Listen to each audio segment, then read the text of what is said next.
नमस्कार, मैं डॉक्टर कंचन सिंह भारत होम्योपैथी में आप सभी का स्वागत करती हूं और आशा करती हूं कि आप सभी अच्छे और स्वस्थ होंगे। लोगों का मिथ है कि पार्किंसन सिर्फ बुजुर्गों की बीमारी है।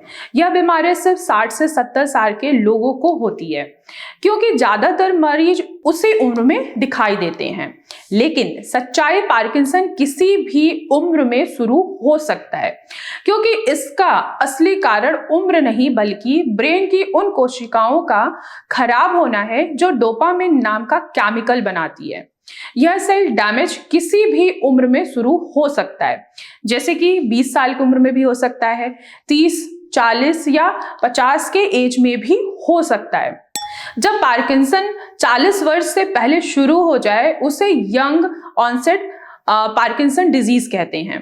पार्किंसन किसी भी उम्र में क्यों हो सकता है, तो चलिए इसके पीछे का रीजन हम जानते हैं। पार्किंसन में शरीर के दिमाग के अंदर जो सबस्टेंशिया नाइग्रा नाम का हिस्सा है वो डैमेज होने लगता है। यह हिस्सा डोपामिन नाम का केमिकल बनाता है जो शरीर की मूवमेंट को स्मूथ रखता है।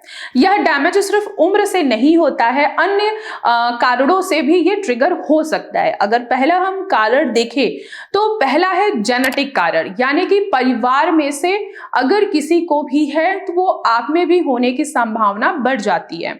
कुछ लोगों में दिमाग का डोपामिन कोशिकाएं जो होती हैं वो जन्म से ही कमजोर बनती हैं। अगर परिवार में किसी को पार्किंसन रहा है तो यंग एज में होने की संभावना थोड़ा सा बढ़ जाता है। दूसरा फैक्टर है इन्वायरमेंटल टॉक्सिन्स।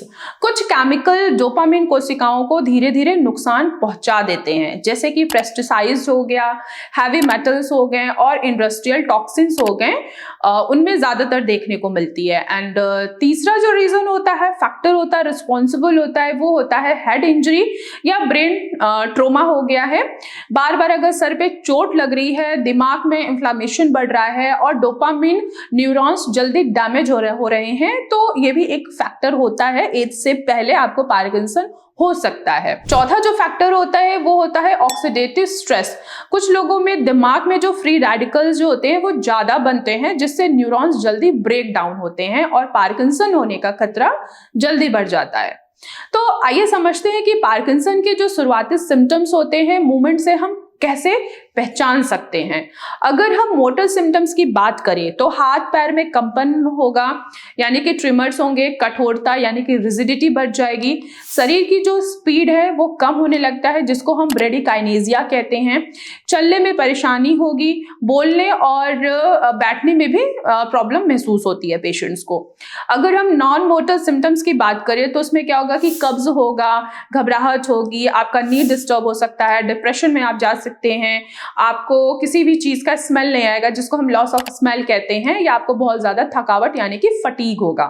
पूरा अगर कंक्लूजन देखा जाए तो पार्किंसन की जो असली वजह है दिमाग की डोपामिन कोशिकाओं का डैमेज है। यह डैमेज किसी भी उम्र में हो सकता है, इसलिए पार्किंसन सिर्फ बुजुर्गों की बीमारी नहीं है, यह किसी भी एज ग्रुप में हो सकता है। तो मैं आशा करती हूं कि आप लोगों को समझ में आया होगा कि पार्किंसन सिर्फ ये ओल्ड एज में नहीं होता है, यह किसी भी एज ग्रुप को हो सकता है।